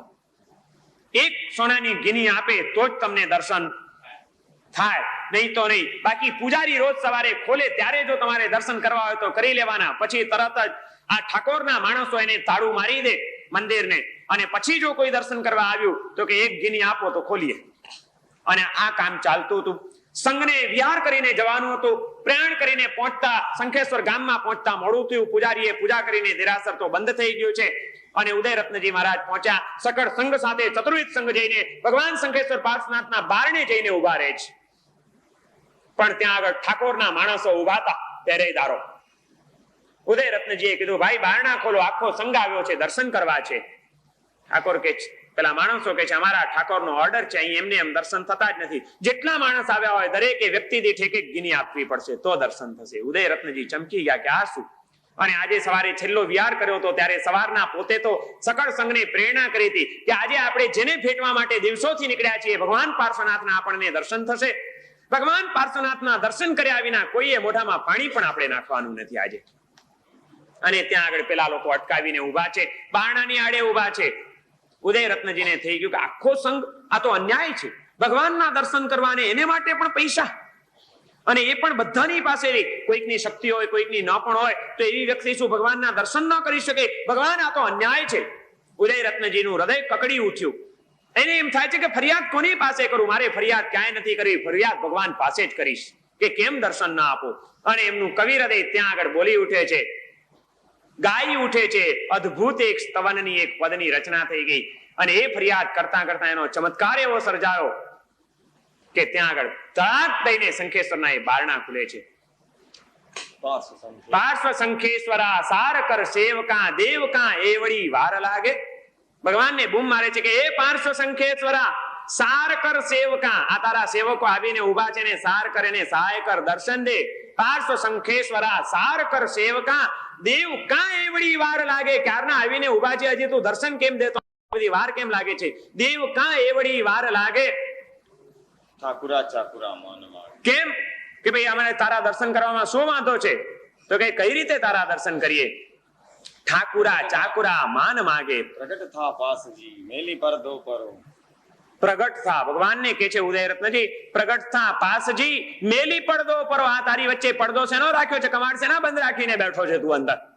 પ્રગટ થા, હવે અંદરથી બહાર નીકળ. પ્રગટ થા પાસજી મેલી પડદો પરો, મોડ અસુરાણને આપ છોડો. ભગવાન આપ છોડો આ બધા અસુરોને દૂર કરો. એને અહીંના ઉભા રાખ્યા છે, અસુર જેવા હતા માણસો ભગવાનના દર્શન પાસેથી પણ. ઠાકુરા ચાકુરા, ઠાકરના ચાકર માણ માગે, પૈસા માગે છે, અને એ પૈસા અમે આપવાના નથી, માટે તું પ્રગટતા પાસજી મેલી પડદો પરો, મોડ અસુરાણને આપ છોડો. મુજમહી રાણ મંજૂસમાં બેસીને ખલકના નાથજી બંધ ખોલો. એવો પુકાર કરે છે. ભગવાન શું માંડ્યું છે આ બધું? બંધ ખોલો. પ્રગટતા પાસજી મેલી પડદો પરો, મોડ અસુરાણને આપ તોડો. મુજ મહિરાણ મંજૂસમાં બેસીને, અમારા હૃદયની પેટીમાં હવે બેસો. ત્યાં બેસી રહેવાની જરૂર નથી, ત્યાં બંધ થવા કરતા અહીં બંધ થઈ જાવ. અહીંથી ક્યારે બહાર નીકળતા જ નહીં, ત્યાંથી તો બહાર નીકળવું પડશે તમારે. મુજમયી રાણ મંજૂસમાં બેસીને ખલકના નાથજી બંધ ખોલો. તમે તો આખા ખલકના નાથ છો, દુનિયાના નાથ છો. શેના આજે તમે પુરાઈને બેઠા છો દુનિયાથી ભાગીને? અને જ્યાં પોકાર કર્યો ત્યાં ત્યાં ચમત્કાર સર્જાય છે. એ ભગવાન પાર્શ્વનાથના કોઈ અધિષ્ઠાયકોએ શું ચમત્કાર કર્યો? અહીંયા આગળ આનંદ ઉદયરત્નજીનો હજી ધોધ વહી રહ્યો છે વાણીનો, અને ત્યાં ધ્યાન કરતા કમાડ ખુલ્યા. ભગવાન પાર્શ્વનાથના દર્શન ત્યાં આખા સંઘે જય બોલાવી. બોલો શંખેશ્વર પાર્શ્વનાથ ભગવાન કી જય. આખા સંઘને આનંદ આનંદ આનંદ છે. ભગવાને આજે દર્શન આપ્યા, ચમત્કાર. આજ સુધી બધા આવતા હતા દર્શન કરવા, પણ રોકડો સોનૈયો મળે તો દર્શન થતા હતા. આજે પ્રભુએ દર્શન આપ્યા, આનંદનો કોઈ પાર નથી. સકળ સંઘે ત્યાં આગળ દર્શન કર્યા. ભગવાન શંખેશ્વર પાર્શ્વનાથના ચમત્કારો કોઈ આજકાલના ચમત્કારો નથી. પ્રાચીન કાળથી જેના અનેક ચમત્કારો થતા જ રહ્યા છે. અને એ ચમત્કારો વિતરાગ કોઈ દિવસ ભલે ચમત્કાર કરે નહીં, પણ વિતરાગના અધિષ્ઠાયકો તો એ વિતરાગની ભક્તિના કારણે ચમત્કારો કર્યા વિના રહે પણ નહીં. અને એમાં પણ શંખેશ્વર પાર્શ્વનાથના અધિષ્ઠાયકો તો એટલા બધા જાગ્રત અધિષ્ઠાયકો છે, અનેક છે એમના ભક્ત દેવો. ધર્ણેન્દ્ર પદ્માવતી તો મુખ્ય છે, પણ બીજા અનેક દેવો છે એમના ભક્ત કે જે ભગવાન પાર્શ્વનાથની પ્રત્યે અનન્ય શ્રદ્ધા અને ભક્તિ ધરાવે છે. એમાંના એક છે જે આચાર્ય મહારાજ હતા અને અત્યારે શંખેશ્વર તીર્થના અધિષ્ઠાયક થયેલા છે. વસ્તુપાળ અને તેજપાળના ગુરુ વર્ધમાન સુરી, એમના જીવનની અંદર એ મહાન સાધક હતા. વસ્તુપાળ અને તેજપાળ દ્વારા એમણે ધર્મ પ્રભાવનાના અનેક કાર્યો કરાવ્યા. કોઈ પણ સાધુ કે કોઈ પણ આચાર્ય ધર્મ પ્રભાવનાનું પણ કાર્ય કરી શકતા હોય છે, એ માત્ર પોતાના દ્વારા નહીં. જો શ્રાવક વર્ગનો સાથ ન હોય, સંગાથ ન હોય, સહારો ન હોય, તો ધર્મની પ્રભાવનાઓ અને ધર્મના પ્રચારો થઈ શકતા નથી. કારણ કે સાધુ પાસે જે શક્તિ હોય સાધુ વેવડાવે, પણ શ્રાવક પાસે જે શક્તિ હોય એ પણ ધર્મનો પ્રચાર કરવો છે તો માત્ર એક જ શક્તિ ન ચાલે. ધનની શક્તિ પણ જોઈએ, તનની શક્તિ પણ જોઈએ, મનની શક્તિ પણ જોઈએ. વર્ધમાન સુરી મહારાજે ધર્મની પ્રભાવના કરવા તૈયાર હતા, પણ એમને એક એવા બે મહાન શ્રાવકો મળી ગયા, વસ્તુપાળ અને તેજપાળ, જેમણે આંખો મીચીને સાતે ક્ષેત્રની અંદર ધર્મ પ્રભાવનાના દરેક કાર્યોની અંદર વર્ધમાન સુરીને સાથ આપ્યો છે પૂરેપૂરો. અને એમાં એક વખત વસ્તુપાળ અને તેજપાળની સાથે સંગ લઈને જઈ રહ્યા છે વર્ધમાન સુરી મહારાજ શંખેશ્વર તીર્થ. અને એમાં રસ્તામાં સ્વર્ગવાસ થયો મંત્રીશ્વરનો. એનો આઘાત એટલો લાગ્યો, જ્યાં જ્યાં સમાચાર મળ્યા ત્યાં સર્વત્ર આઘાત લાગ્યો છે, પણ સૌ કરતા વધુ આઘાત લાગ્યો વર્ધમાન સુરી મહારાજને કે આવા એક મહાન શ્રાવકો આપણા સંઘમાંથી ગયા. વસ્તુપાળ જેવો જાય અને વર્ધમાન સુરીને આઘાત ન લાગે એવું બને? કલ્પના કરો, વર્ધમાન સુરીને પણ આઘાત લાગ્યો હશે, વર્ધમાન સુરીની આંખમાં આંસુના તોરણ બંધાયા હશે. એ વસ્તુપાળનું જીવન કેટલું ઊંચું હશે? જેનું મૃત્યુ આચાર્યને પણ રડાવી જાય એ શ્રાવક કેવા હશે? કલ્પના કરો. એટલો આઘાત લાગ્યો છે કે હવે આવો એક મહાન નરરત્ન ગયો, ધર્મની પ્રભાવના કરનાર આવો એક આત્મા ચાલ્યો ગયો. એના આઘાતમાં વર્ધમાન સુરી મહારાજે એ દિવસથી, જે દિવસે સમાચાર મળ્યા એના બીજા દિવસથી 6 વિગયનો ત્યાગ કર્યો અને આયંબિલ તપ શરૂ કરી દીધો કે હવે આવા શ્રાવક ગયા, જીવનમાં આનંદ નથી રહ્યો એનો કોઈ, હવે સાધનાનો જ આનંદ બસ માણી લઉં, પ્રભાવના ઘણી કરી, પ્રભાવના કરનાર મારો એક જમણો હાથ તૂટી ગયો, હવે મારી આરાધનામાં લાગી જવું. અને વર્ધમાન સુરી મહારાજે ત્યારથી આયંબિલ તપની આરાધના શરૂ કરી, યાવત જે 100 ઓળી પૂરી કરવાની. પણ કેવી રીતે? આપણે ત્યાં વર્ધમાન તપ કહેવાય છે ને, વર્ધમાન તપની ઓળી, એ વર્ધમાન કેમ નામ પડ્યું? લાગટ 100 ઓળી કરવાની. કેટલા વર્ષ લાગે ખબર છે? ઓળી એટલે ખબર છે ને, 1 આંબીલ અને 1 ઉપવાસ, પછી 2 દિવસ આંબીલ ને 1 ઉપવાસ, પછી 3 દિવસ આંબીલ ને 1 ઉપવાસ, પછી 4 દિવસ આંબીલ ને 1 ઉપવાસ, પછી 5 આંબીલ ને 1 ઉપવાસ, એમ વધતા 97 આંબીલ ને 1 ઉપવાસ, પછી 98 આંબીલ ને 1 ઉપવાસ, 99 આંબીલ ને 1 ઉપવાસ, અને છેલ્લે 100 આંબીલ 100 દિવસ અને 101મો ઉપવાસ. આવી રીતે 1 થી માંડીને 100 સુધી પહોંચો ત્યારે વર્ધમાન તપ પૂરો થયો કહેવાય. અત્યારે તો આપણે ત્યાં છૂટી ઓળી કરવાનો રિવાજ છે, પદ્ધતિ છે, પણ વર્ધમાન સુરીને એવો આઘાત લાગ્યો કે એમણે આ વર્ધમાન તપ એક સાથે અને એક ધારું તમે જો આ રીતે કરો તો 14.5 વર્ષ લાગે તમને.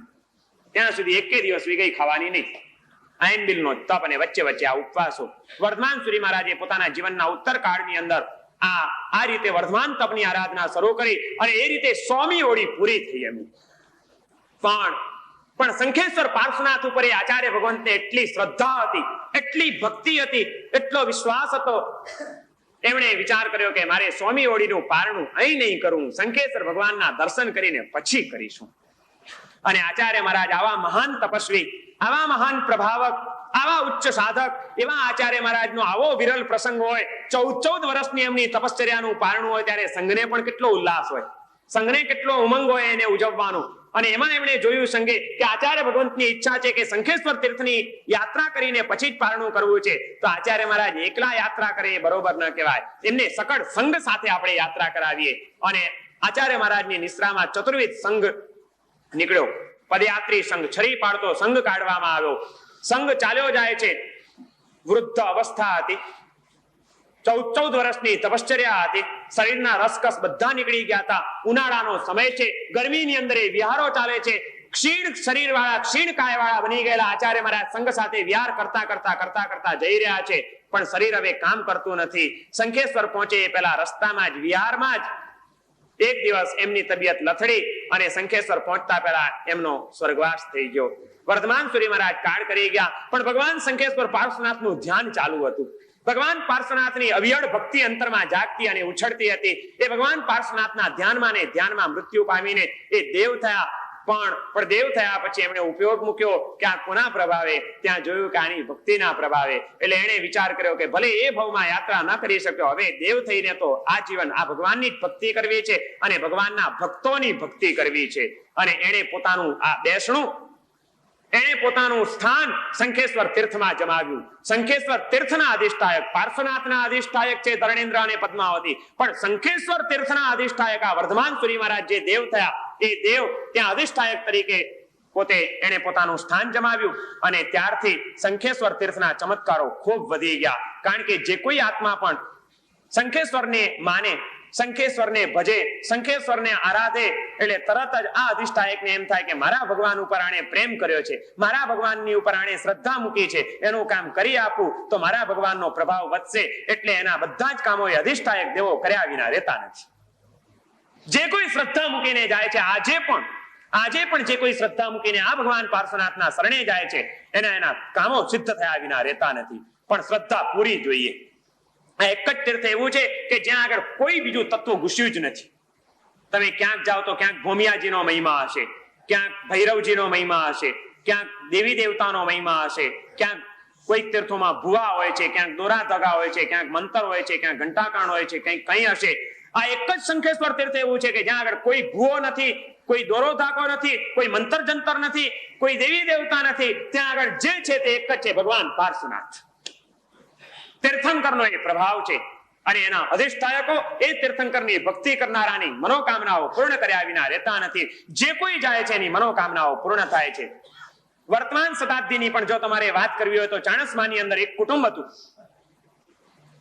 પતિ પત્ની બહુ આનંદથી જીવન જીવી રહ્યા હતા, સામાન્ય સ્થિતિ હતી. અને એમાં એમને ત્યાં એક પુત્રનો જન્મ થયો. પુત્રનો જન્મ થયો, હજી તો બાળક સાવનું છે, અને એનો બાપ અચાનક બીમારી આવી 2 દિવસની, ને એમાં ઉપડી ગયો ઉપર. માતા એકલી અને ગોદમાં છે નાનકડું બાળક. આ બાળકની રક્ષા કોણ કરશે, આ બાળકને કોણ ઉછેરશે, એની ચિંતામાં માતા વિવળ બની જાય છે, અને એને કોઈ આધાર નથી દેખાતો. ત્યારે ભગવાન શંખેશ્વર પાર્શ્વનાથ એને યાદ આવે છે. એ માનતા માને છે કે હે પ્રભુ, હું તો અનાથ છું, નિરાધાર છું, આ સંસારમાં મારું કોઈ નથી. જે કંઈ મારા માટે આધાર હોય, મારી કોઈ આશા હોય, તો આ એક જ મારી હાથમાં રહેલું, મારી ગોદમાં રહેલું બાળક છે. ભગવાન, તમે એની રક્ષા કરજો, તમે એની સુરક્ષા કરજો. બસ આ સિવાય મારે કંઈ જોઈતું નથી. અને બસ તમે એટલું કામ કરો, હું મારા બાળકને જ્યારે પણ આવીશ ત્યારે એના પ્રમાણમાં રૂપિયા જોખીને તમારા ભંડારમાં નાખીશ. એને માનતા માની પોતાની. ભગવાનને કંઈ પડી નથી, ભગવાન કંઈ કરે નહીં. પણ પેલા અધિષ્ઠાયકોને એમ થાય કે મારા પ્રભુની આણે માનતા માની છે, અને એનું જો કામ ન થાય તો મારા પ્રભુ ઉપરની શ્રદ્ધા એની ચલિત થઈ જશે, માટે એનું કામ તો કરવું જ જોઈએ. જરાક છોકરો થોડાક દિવસ ગયા, મોટો થયો, જરાક વ્યવસ્થિત થયો, હવે એને લઈ જવા એમ છે. એટલે રોકડા રૂપિયાની થેલી ભરીને નાનકડા બાળકના વજન પ્રમાણે એક ગાડામાં નાખીને જાય છે આ સ્ત્રી. શંખેશ્વર, પંચાસરથી શંખેશ્વર જવું એટલે ગાડામાં જવાય, બહુ લાંબુ અંતર નહીં. ચાલ્યા જાય છે, એટલામાં રસ્તામાં કોઈક લૂંટારું હોય જોઈ લીધી આને. ગાડામાં કોથળીઓ જોઈ અને લૂંટારો ઘેરી વળ્યા. બાઈને ઉતારી મૂકી નીચે. રૂપિયા આપી દે, જે હોય તે આપી દે, તારા ઘરેણા ઉતારી દે. આ તો મૂંઝાઈ ગઈ. મેં માનતા માની છે કે ભગવાન મારા બાળકની રક્ષા કરજે, પણ આજે આ લૂંટી રહ્યા છે, હું ભગવાનના ભંડારમાં જઈને શું નાખીશ, શું ચડાવીશ? એનું હૃદય વ્યથિત થઈ ગયું. ત્યાંને ત્યાં આંખો બંધ કરીને ભગવાનને યાદ કરે છે ને પ્રાર્થના કરે છે કે હે પ્રભુ, મારી જીવનની જે કઈ મૂડી હતી એ લઈને આજે તમારી પાસે આવી રહી છું. આ જો મારું લૂંટાઈ જશે તો હું મારી માનતા કઈ રીતે પૂર્ણ કરી શકીશ? પ્રભુ, આપ જ હવે મારા માટે આધાર છો, મને બચાવો. હજી તો આમ આંખો બંધ કરીને પ્રાર્થના કરે છે, એટલામાં તો કોઈકના ઘોડાના ડાબલા સંભળાયા. તબડક તબડક તબડક તબડક કરતો એક ઘોડેસવાર ત્યાં આગળ આવી પહોંચે છે. કાળો ઘોડો, અને એની ઉપર એક ઘોડેસવાર બેઠો છે.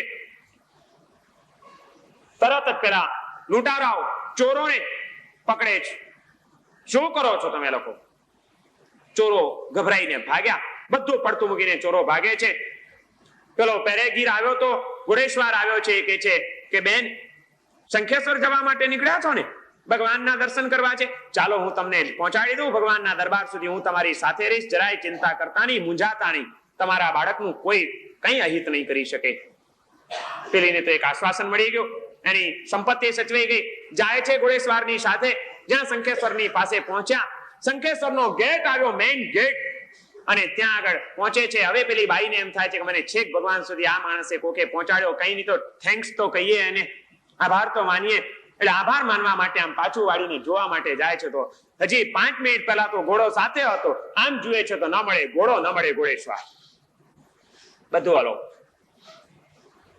આવા તો કેટલા ચમત્કારો વર્તમાન કાળની અંદર પણ થયેલા છે. જેને થયેલા છે એવી વ્યક્તિઓ મને મળેલી છે, ને એને પોતાના મોઢેથી કીધું છે કે સાહેબ, આ ભગવાન પાર્શ્વનાથની કરેલી આરાધના એ આ લોકના પણ સુખો આપે છે, પરલોકમાં પણ સદગતિ આપે છે, અને અંતે મુક્તિ આપ્યા વિના પણ રહેતી નથી. 3 લોકનો નાથ આ દેવાદિદેવ શંખેશ્વર પાર્શ્વનાથ એ કયા ચમત્કારો ન સર્જી શકે? હૃદયની શ્રદ્ધાની જરૂર છે. જીવનમાં જ્યારે ક્યારે પણ કોઈ અસમાધિઓ આવે, જીવનમાં જ્યારે ક્યારે પણ કોઈક વિપત્તિઓના વાદળાઓ ઘેરાય, જીવનમાં જ્યારે ક્યારે પણ કોઈક મુશ્કેલીમાં મુકાવ, ત્યારે ક્યાંય ફાંફા મારતા નહીં, ભગવાન પાર્શ્વનાથના શરણે ચાલ્યા જજો. શંખેશ્વરના વાસી મારે હૈયે કરજો વાસ.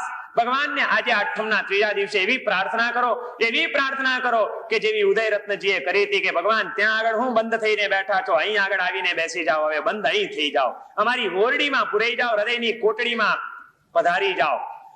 આજે પ્રાર્થના કરો. મને એમ લાગે છે કે આજે તમારો અઠમનો 3જો દિવસ છે, અને આ રીતે તમે જે જપ કરો છો એ તમારો જપ આજે રાત્રે ચોક્કસ તમને પદ્માવતી દર્શન દેવા આવશે. સાચો પોકાર હશે તો આવશે. શું માંગશો પદ્માવતીની પાસે? શું માંગશો? કૃષ્ણે માંગી લીધું તું પદ્માવતીની પાસે કે અમને ભગવાન પાર્શ્વનાથ આપ. તમને આજે કદાચ નથી ને રાતે પદ્માવતી દર્શન દેવા આવે, આજની રાત જાગતા રહેજો બધા તપસ્વીઓ, ઊંઘતા નહીં. ક્યારે આવશે મધરાતે કઈ ખબર નહીં પડે. શું માંગશો તમે? પદ્માવતી આવશે તો શું માંગશો? માંગજો. હા, કે અમને ભગવાન પાર્શ્વનાથ જોઈએ. શંખેશ્વર અમે કઈ રોજ દોડીને આવીએ પદ્માવતી, એ શંખેશ્વર પાર્શ્વનાથ અમારા હૈયામાં પધરાવી દો. આ સિવાય બીજું કઈ માંગતા જ નહીં. બીજું કઈ માંગવામાં મજા નથી. આ ભગવાન હૈયે પધારી જાય એના જેવું આપણું કોઈ બીજું સદભાગ્ય નથી. અને આ ભગવાનને ભૂલીને દુનિયામાં ભટક્યા કરીએ એના જેવું આપણું બીજું કોઈ દુર્ભાગ્ય નથી. શું કામ કરું છું? ભગવાન પાર્શ્વનાથ, આ શંખેશ્વર પાર્શ્વનાથ કોઈ મામૂલી તત્વ નથી. તમને અહીં બેઠા બેઠા પણ 3 દિવસ આરાધના માટે મળ્યું છે, તમારું પ્રચંડ પુણ્ય સૂચવે છે. આવા પુણ્યશાળી આત્માઓને જ આ આરાધના મળે, એને જ આ મૂર્તિનું દર્શન મળે, એને જ આ મંત્રનો જપ મળે, એને જ એની આરાધનાના આવા અવસરો મળે. અને એવો અવસર મળી ગયો છે. તમારા પુણ્યની તો કોઈ અવધિ નથી. અમારા કરતા તમે ચડિયાતા છો વધુ ભાગ્યશાળી. મેં નથી કર્યો અને તમે કર્યો. હું રહી ગયો ને તમે ખાટી ગયા. કઈ પ્રચંડ તાકાત છે તમે આ આરાધનામાં, ખબર છે? અરે કોઈ પણ આત્માઓ, સંસારીઓ નહીં, સાધુઓને પણ જીવનમાં જ્યારે અસમાધિ આવે ત્યારે સમાધિ આપનાર તત્વ આ છે. જ્યારે ક્યારે પણ ચિત્તમાં કોઈ સંકલેશ જન્મે, જ્યારે ક્યારે પણ કોઈ અસમાધિનું વાદળ ઘેરાય, ત્યારે મહાન સાધક આત્માઓ અને સાધુ પુરુષો પણ આ શંખેશ્વરના શરણે ગયા છે. યશો વિજયજી મહારાજ 17મી શતાબ્દીની અંદર થઈ ગયેલા એ મહાન આત્મજ્ઞાની સંત, જ્યારે એમણે ભગવાન સિમંદર સ્વામીને અહીંના ધર્મનો રિપોર્ટ આપતા પત્રો લખ્યા, સ્તવનોની રચના કરી, અને ત્યારે સ્થાપિત હિતોમાં જે હલચલ મચી ગઈ એના કારણે, સત્યનું કથન કરવાના કારણે યશો વિજયજીને જે સહન કરવું પડ્યું, જબરજસ્ત એમને માટે વિરોધનો વંટોળ ઉભો થઈ ગયો. અને આ સમાજ એકવાર જો કોઈ પણ રીતે તમારી સાથે એને કોઈ વાંધો પડ્યો તો એને વંટોળ ઉભો કરતા વાર લાગે. યશો વિજયજી આવા છે, યશો વિજયજી તેવા છે, યશો વિજયજી આમ કરે છે, તો સાવ સુધારક થઈ ગયા છે, કોઈ કીધું એ શ્રદ્ધાભ્રષ્ટ થઈ ગયા છે, કે ઘરની જ વાતો આંકે રાખે છે, ધર્મની ક્રિયાઓનો વિરોધ કરે છે. આમ બોલાય ધામ ધૂમે ધમાધમ ચલી, જ્ઞાન માર્ગ રહ્યો દૂર રે. આ શું ધામધૂમ અમે બધી ધર્મની કરીએ છીએ, બધી ખોટી, અને ધમાધમ કહેવાતી હશે. અરે જાત જાતના પ્રચારો. કોને છોડે છે આ સમાજ? કોને છોડે છે? તમને મને એક બાબતમાં વાંધો પડી ગયો, મારી કોઈ પ્રવૃત્તિ તમને ન ગમી, મારી કોઈ એક્ટિવિટી કે મારી કોઈ વિચારધારા સાથે તમારી વિચારધારાનો મેળ ન પડ્યો, અને એમાં જો સીધે સીધા તમે મને કહેવા આવ્યા અને મેં મચક ના આપી તમને, તો પછી સીધી રીતે નથી થતું તો બીજી રીતે પણ બદનામ કરવાનો પ્રયત્ન થાય કે નહીં? આ દુનિયામાં જરા એમાં નવાઈ જ નથી. કોઈ પણ વ્યક્તિને પછાડવાનું એ બહુ સહેલી વાત છે, અને કંઈ ન મળે ત્યારે એના કેરેક્ટર ઉપર પણ છાંટા ઉડાડવા માટે આ સમાજ હંમેશા તૈયાર રહ્યો છે. યશો વિજયજીને માટે એવું ભયંકર વાતાવરણ ઊભું કરવામાં આવ્યું કે કોઈ એને ઉપાશ્રયમાં ઉતરવા ન દે. યશો વિજય મહારાજને આજે જાજા કાળની વાત નથી કરતો, ફક્ત 250-300 વર્ષ પહેલાનો ઇતિહાસ આપણો હું તમને કહી રહ્યો છું. યશો વિજયજીને કોઈ ઉપાશ્રયોમાં ઉતરવા કોઈએ નહીં આપવા, એમનું વ્યાખ્યાન કોઈએ નહીં સાંભળવું, એનું વ્યાખ્યાન સાંભળવું એ પણ પાપ છે, એવો પ્રચાર કરવામાં આવ્યો. અને એ યશો વિજયજી એકવાર વિહાર કરીને સવારના પોરમાં નીકળ્યા હતા. 5-7 ગાઉનો વિહાર હશે. વિહાર કરીને એક ગામમાં પહોંચ્યા, પણ એ ગામમાં પહેલેથી એમને માટે વાતાવરણ કલુષિત કરી નાખવામાં આવ્યું હતું કે આ મહારાજની પાછળ બહુ એને ઉત્તેજન આપવા જેવું નથી, આ મહારાજના વિચારો બહુ ખરાબ છે, જાત જાતનો પ્રચાર. યશો વિજયજી ગયા, ઉપાશ્રય આગળ જઈને ઉભા રહે છે. ઉપાશ્રય બંધ હતો, સંઘના આગેવાનોને બોલાવે છે ઉપાશ્રય ખોલવા માટે, પણ જ્યાં જોયું કે યશો વિજયજી સંઘના આગેવાનોએ ના પાડી દીધી, તમને અહીં ઉતારો નહીં મળે, અમારા ગામમાં અમે તમને રાખવા માંગતા નથી, તમારે જ્યાં જવું હોય ત્યાં જાઓ. સંઘના ટ્રસ્ટીઓએ કહી દીધું, કારણ કે એમના પણ પોતાના સ્થાપિત હિતો ગવાતા હતા, એમનો અહંકાર પુષ્ટ થયો નહોતો. કઈ નહીં, શ્રાવકો ના પાડે તો કઈ પરાણે અમારાથી ગુસાય નહીં. તમે અમને કહી દો કે સાહેબ આ વાડીમાં તમારે રહેવાનું નથી, તમે હાલ્યા જાઓ, વિહાર કરી જાઓ, તમે બીજે દાડે નીકળી જઈએ, ગભરાતા નહીં. કોઈની ઉપર મુંડાયું છે જ નહીં અહીંયા આગળ. હા, કોઈએ એવો ફાંકો રાખવો જ નહીં, મહારાજ અમારી ઉપર બેઠા છે. યશો વિજયજીને શ્રાવકોએ ના પાડી તો યશો વિજયજી કે એક નહીં તો દૂસરા, કાંઈ નહીં, હા હાલ્યો લેવ. ભેટ હજી તો છોડી નથી યશો વિજયજીએ. 5-7 ગાઉનો વિહાર કરીને આવ્યા છે. કોઈએ એને ગોચરી પાણીની પણ વિનંતી ન કરી કે આટલો વિહાર કરીને આવ્યા છો, મારા સાહેબ પાણી વાપરીને જાઓ, એટલું પણ કોઈએ વિવેક ન દાખ્યો. અને યશો વિજયજી ત્યાંથી સીધા ને સીધા ગામના પાદરમાં પાછા નીકળી ગયા. ચાલો સામા ગામે જઈએ, બીજા ગામે. વિહાર કરીને બીજા ગામે પહોંચ્યા, ત્યાં પણ પહેલેથી એ જ પ્રચાર. કેટલાક વિરોધીઓ, કેટલાક વિઘ્ન સંતોષીઓ, કેટલાક અનિષ્ટ તત્વો, એમણે પોતાનો પ્રચાર ચાલુ જ રાખ્યો હતો. એ ગામમાં જ્યાં પહોંચ્યા ત્યાં એ ગામના શ્રાવકોએ પણ ના પાડી દીધી, યશો વિજયજી માટે અહીંયા અમારે ત્યાં કોઈ જગ્યા નથી, અહીંથી ચાલ્યા જાઓ. કઈ વાંધો નહીં, ના પાડે છે તો કઈ નહીં, પરાણે તો રેવાય જ નહીં. ભગવાનનો નિયમ છે, જ્યાં અપ્રીતિ થાય એવા સ્થાનમાં રહેવું નહીં. ભગવાન પોતે નહોતા રહ્યા. યશો વિજયજી ત્યાંથી વિહાર કરે છે. ત્રીજા ગામે પહોંચ્યા, પણ પ્રચાર એટલે પ્રચાર, ગોબેલ્સ નો પ્રચાર. જબરજસ્ત પ્રચાર, ચારે બાજુ વાતાવરણ બગાડવા સિવાય બીજી કોઈ વાત નહીં. કેટલાક લોકોને એમાં જ રસ આવતો હોય છે, કેટલાક લોકોનો ધંધો જે હોય છે ગમે તે રીતે કંઈક વાતાવરણ બગાડવું, સરસ વાતાવરણ જામવું ન જોઈએ. એક બે ત્રણ ઠેકાણે જયારે અપમાન થાય છે ને યશો વિજયજીને કોઈ આધાર, છેવટે કંટાળે, આખરે એ પણ સાધુ હતા, વિતરાગ નહોતા થયા. એને એમ થઈ ગયું કે મેં એવી તો શું કરી નાખ્યું છે કે લોકો આટલો બધો મારો તિરસ્કાર કરે, અને આ તે કઈ રીત છે. એનું હૃદય વ્યથિત થઈ ગયું, એના મનમાં સંકલ્પ વિકલ્પો શરૂ થઈ ગયા, એમની સમાધિ દુર્લભ બની ગઈ. હવે ચિત્તની સમાધિ રે એમ નથી, ભૂખ્યા ને તરસ્યા, એક ગામથી બીજે ગામ, બીજે ગામથી ત્રીજે ગામ રખડ્યા કરવું પડે. ત્યાં સાધુને પણ ક્યાં સુધી સમાધિ રે? એને પણ શરીર છે, એને પણ પોતાનું કોઈ જીવન છે, એને પણ પોતાની કોઈ આવશ્યકતાઓ છે, એની પણ શક્તિની મર્યાદાઓ છે. છેવટે ચિત્તમાં સંકલ્પ વિકલ્પો આવ્યા અને અસમાધિ થવા માંડી ત્યારે એને બીજું કોઈ યાદ નથી આવતું. એને ભગવાન પાર્શ્વનાથ યાદ આવ્યા. એને એમ થઈ ગયું કે હવે મારો કોઈ આધાર નથી, મારો આધાર જો કોઈ હોય તો એક જ શંખેશ્વર પાર્શ્વનાથ. ત્યાં જવું, ભગવાનના ચરણે જવું, બસ ત્યાંથી જ મને બળ મળશે. અને યશો વિજયજીએ સીધો લાંબો વિહાર કર્યો. વિહાર કરીને દોડતા દોડતા દોડતા થાક્યા પાક્યા છેવટે શંખેશ્વર પહોંચે છે. ભગવાનના દેરાસરમાં સીધા પહોંચ્યા. ભગવાન પાર્શ્વનાથના દર્શન કરતા કરતા અને પોતાની ઉપર જે વીત્યું છે એના કારણે જે હૃદયમાં વ્યથા હતી એમનાથી રહેવાતું નથી. ખમાસનું આપતા મસ્તક ઝુકાવતા ઝુકાવતા એ ધ્રુસકે ને ધ્રુસકે રડી પડ્યા. એને એમ થઈ ગયું કે હવે મારે ક્યાં જવું? કોઈ જયારે આધાર ન મળે, એમાં કોક આધાર મળી જાય ત્યારે હૃદયનું બધું દુઃખ ઠલવાઈ ગયા વિના રહે નહીં. માણસને એક વિશ્વાસપૂર્ણ આધાર જોઈતો હોય છે પોતાનું દુઃખ વ્યક્ત કરવા માટે પણ. યશો વિજયજીને હવે કોઈ આધાર નહોતો, એક જ આ ભગવાન પાર્શ્વનાથનો આધાર. ત્યાં ધ્રુસકે ને ધ્રુસકે રડી પડે છે. અને ત્યાં આગળ એમનું એક કવિ હૃદય, એમની એ વેદના એક કાવ્ય રૂપે, એક સ્તુતિ રૂપે, ભગવાનને એક ફરિયાદ રૂપે ત્યાં આગળ અભિવ્યક્ત થઈ જાય છે. અને યશો વિજયજી એક સુંદર સ્તવનની રચના કરી કે અબ મોહે એસી આય બની. ભગવાન મારે તો આવું થયું છે, હું ક્યાં જઉં હવે? કોની પાસે જઉં? મને કોઈ ઉભો રાખવા તૈયાર નથી. મારે તારા માર્ગની આરાધના કરવી છે, તારા ધર્મની પ્રભાવના કરવી છે, પણ મારી ધર્મ ભાવનાને, મારી લગ્નીને, મારી સત્ય વાતોને કોઈ જીલવાને સ્વીકારવા તૈયાર નથી. એમના અહમ ગવાય છે, એમના મમત્વ હણાય છે, એમના સ્થાપિત હિતોને ધક્કા પહોંચે છે. અને એ બધાએ મને અત્યારે બદનામ કરવાના પ્રયત્નો કર્યા છે. પ્રભુ મારે ક્યાં જવું? હું કોની પાસે જઈને ઉભો રહું? અબ મોહે એસી આય બની, શ્રી શંખેશ્વર પાર્શ્વ જિનેશ્વર તું મેરો એક ધણી. અબ મોહે એસી આય બની. ભગવાન મારો તો હવે તું જ એક ધણી છે. કોઈ આધાર નથી કે હું જેની આગળ મારી વાત કરી શકું. હું તો સાવ ચારે બાજુથી નિરાધાર બની ગયો. કોઈ આધાર ના મળે ત્યારે પણ આધાર આ એક જ મળતો હોય છે.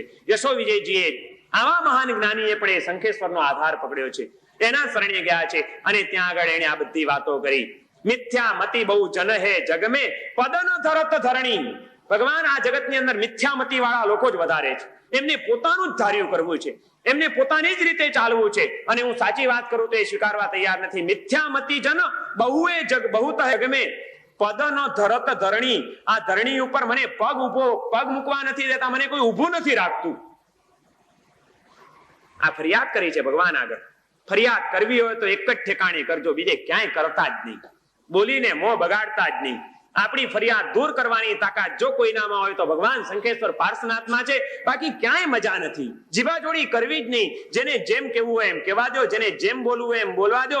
આપણે જો સાચા છીએ, આપણા હૃદયના ભાવો જો સાચા છે, તો ભગવાન પાર્શ્વનાથ આજે નહીં તો કાલે પણ આપણને સહાય કર્યા વિના રહેવાના નથી. બાકી તો દુનિયા છે, દુનિયામાં બધું જ ચાલે. બોલનારાને બોલવા દેવું, બોલે એને બોલવા દઈએ. આપણે તો પ્રભુ ભજનમાં રહીએ. બોલવા દો, બોલો. બોલી બોલીને થાકી જશે. આજે નહીં તો કાલે એને પણ સત્ય સમજાશે. આપણે એનો કોઈ પ્રતિકાર નથી કરવો. પ્રતિકાર કરવામાં ક્યાંય મજા નથી. ભગવાનનો સ્વીકાર કરવામાં જ મજા છે. ભગવાનનો સ્વીકાર કરી લો, ભગવાનના ચરણે બેસી જાઓ. ફરિયાદ કરવી હોય તો પણ એ પ્રભુના ચરણે ફરિયાદ કરી દો કે પ્રભુ આજે આપના ચરણે આવ્યા પછી હજી મારા ચિત્તમાં આટલા બધા સંકલ્પો કેમ, આટલી બધી અસમાધિઓ કેમ? પ્રભુ ક્યારે મારા ચિત્તને સમાધિ મળશે? જીવન છે તો જીવનમાં અસમાધિ તો સૌ કોઈને આવે, સંસારીને પણ આવે અને સંયમી આત્માઓને પણ આવે.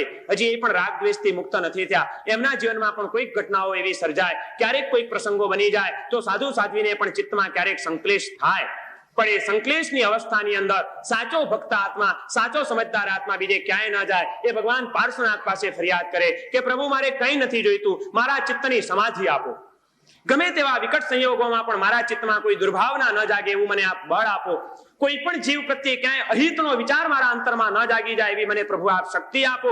આ પ્રાર્થના ભગવાન પાર્શ્વનાથના શરણે કરીએ તો આપણને બળ મળી ગયા વિના રહે નહીં. યશો વિજયજીએ અબ મોહે એસી આય બની શ્રી શંખેશ્વર પાર્થ જિનેશ્વર તું મેરો એક ધણી, મારો ધણી તું છે. શ્રદ્ધા હતી, એ વિશ્વાસ હતો, એ પોકાર હતો અને એમાંથી એને બળ મળ્યું. ઇતિહાસ એમ કે છે કે આ પ્રાર્થના કરીને આ સ્તવન ગાતા ગાતા એમના હૃદયનો ઉભરો કંઈક ઠલવાયો, એ કંઈક સ્વસ્થ થયા અને ત્યાં તરત જ એને અંત પ્રેરણા પ્રાપ્ત થઈ કે અઠ્ઠમનો તપ કરીને ભગવાનનો જાપ કરવા બેસી જા. અને યશો વિજયજી રખડીને આવેલા ગોચરી પાણી નથી મળ્યા, લોકોનો તિરસ્કાર મળ્યો છે, એ જ સંયોગોની અંદર એ જ દિવસથી ત્યાં અઠ્ઠમનું પચખાણ લઈને યશો વિજયજી મહારાજ બેસી ગયા. એમણે અઠ્ઠમ તપની આરાધના કરી અને શંખેશ્વર પાર્શ્વનાથાય નમઃ જે મંત્રનો તમે જપ કરો છો, ભગવાન શંખેશ્વર પાર્શ્વનાથના મંત્રનો યશો વિજયજી મહારાજે 3 દિવસ જે જપ કર્યો, પણ એ તપ અને જપની સાધના દ્વારા એમને એટલી હિંમત આવી ગઈ, એટલું બળ આવી ગયું, એમને વળી પાછી એ તાકાત આવી ગઈ કે હોય ચાલ્યા જ કરે, વિરોધ તો ચાલ્યા જ કરશે, એની વચ્ચે પણ મારે મારો માર્ગ છોડવો નથી, મારે મારું કાર્ય છોડવું નથી, મારે મારા સંકલ્પમાંથી પાછા પડવું નથી. ચાલ્યા કરે, જીવન છે, જીવનમાં બધું જ ચાલ્યા કરે, પાછો પડે હું નહીં.